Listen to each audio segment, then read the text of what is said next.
ഇന്ന് തന്നെ ഡൗൺലോഡ് ചെയ്യൂ. കാണൂ നിങ്ങളുടെ ഫേവറേറ്റ് ഷോസ്. വീട്ടിൽ അവിടെ കുഞ്ഞിന്റെ നൂല് കെട്ട് ചടങ്ങ് നടക്കാം. എല്ലാവരും അവിടെ കാത്തിരിക്കുന്നുണ്ടാവും. അറിയാം. അതുകൊണ്ടാണല്ലോ നിങ്ങൾ രണ്ടുപേരെയും അവന്തിക ഇങ്ങോട്ട് കൂട്ടിക്കൊണ്ടുവന്നത്. നിങ്ങളൊരു നല്ല മനുഷ്യനാണോ? ഇവളുടെ അമ്മാവനെന്ന് പറഞ്ഞു നടക്കാൻ നാണമില്ലേ നിങ്ങക്ക്?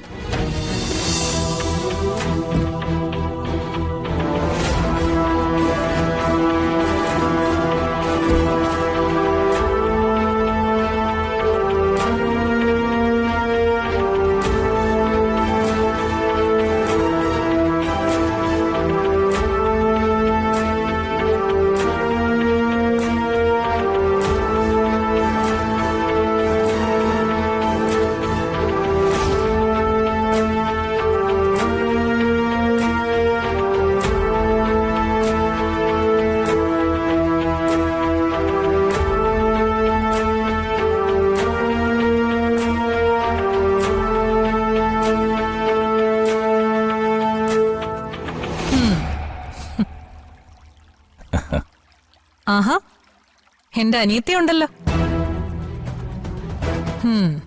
മൂർത്തി, രണ്ടിനെ ഇങ്ങോട്ട് ഇറക്കിക്കോ.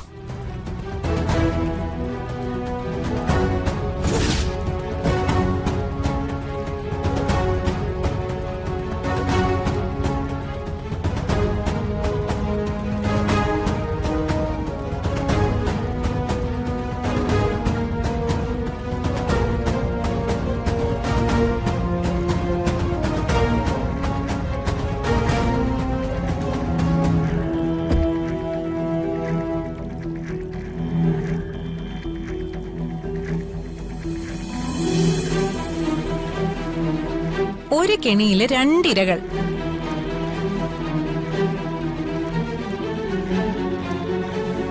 കൊള്ളാം മൂർത്തി.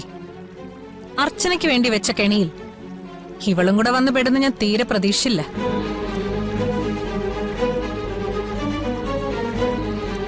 ഈ ചടങ്ങ് നീ കാണുന്നത് അച്ഛന് തീരെ ഇഷ്ടപ്പെടില്ല. എന്നാൽ ഒരു കാഴ്ചക്കാരിയായി ഇവളുടെ കൂടെ എന്റെ ഒരു ശത്രു കൂടിയുള്ളത് എനിക്ക് സന്തോഷാ. നിങ്ങൾക്ക് തെറ്റി. ഈ ചടങ്ങിൽ ഞാനും കൂടി ഉണ്ടാവണമെന്ന് ദൈവത്തിന്റെ നിയോഗമായിരുന്നു. അതുകൊണ്ടാ അർച്ചനേട്ടത്തിന്റെ കൂടെ എന്നെ കൂടി ഇവര് പിടിച്ചോണ്ട് വന്നത്. മൂർത്തി, എന്റെ അച്ഛന്റെ കർമ്മങ്ങൾ നടത്തുന്നതിന് ഇവര് രണ്ടുപേരും ഇവിടെ നിന്ന് സാക്ഷിയാവണം.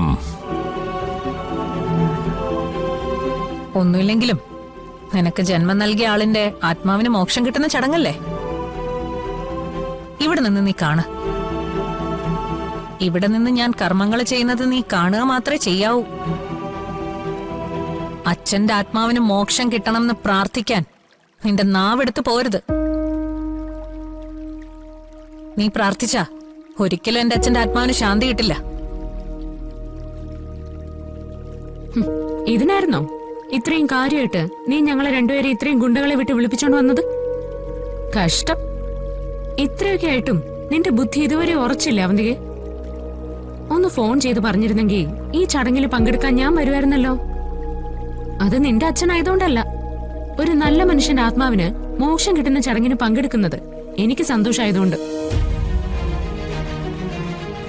എന്നെ വേണമെങ്കിൽ നിങ്ങൾ ഇവിടെ കെട്ടിയിട്ടോ. അർച്ചനെടുത്ത് ഇപ്പൊ തന്നെ പറഞ്ഞേക്കണം. വീട്ടിലവിടെ കുഞ്ഞിന്റെ നൂല് കെട്ട് ചടങ്ങ് നടക്കാം. എല്ലാവരും അവിടെ കാത്തിരിക്കുന്നുണ്ടാവും. അറിയാം. അതുകൊണ്ടാണല്ലോ നിങ്ങൾ രണ്ടുപേരെയും അവന്തിക ഇങ്ങോട്ട് കൂട്ടിക്കൊണ്ടുവന്നത്. നിങ്ങളൊരു നല്ല മനുഷ്യനാണോ?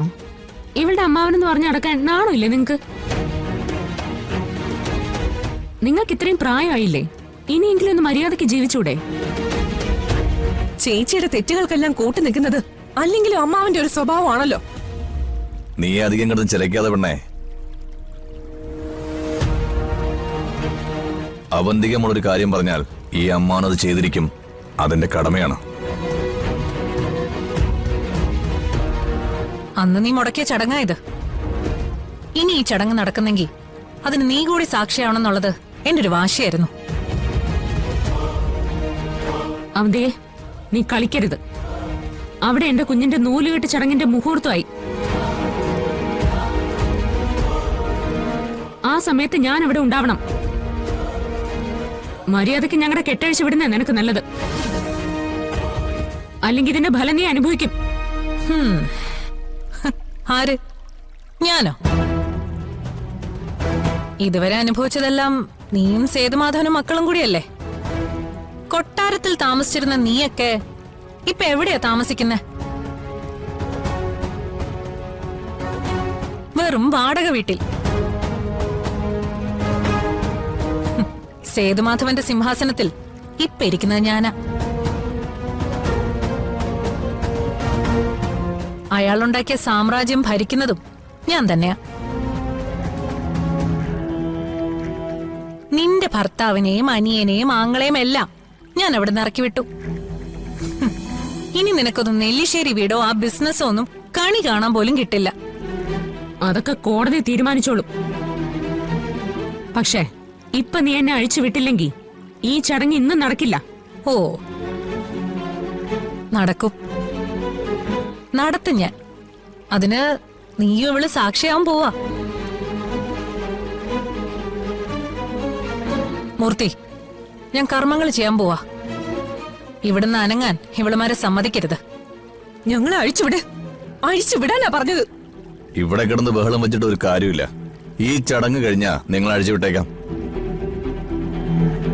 മോളെ, മോള് പോയി കർമ്മങ്ങൾ ചെയ്തോ. ഇത് അമ്മ നോക്കിക്കോളാം.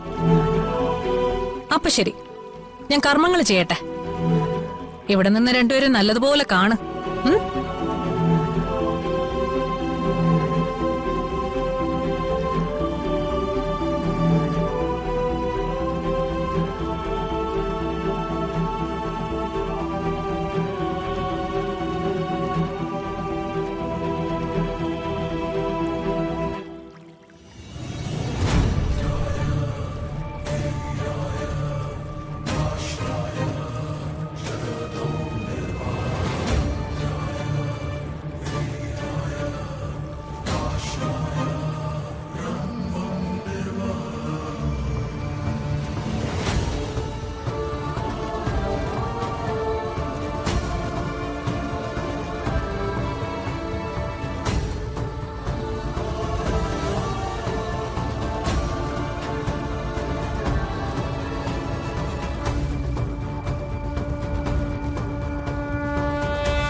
ഈ പവിത്രം എടുത്ത് വലത് കൈയിലെ മോതിരവിരലിൽ ഇട്ടോളൂ.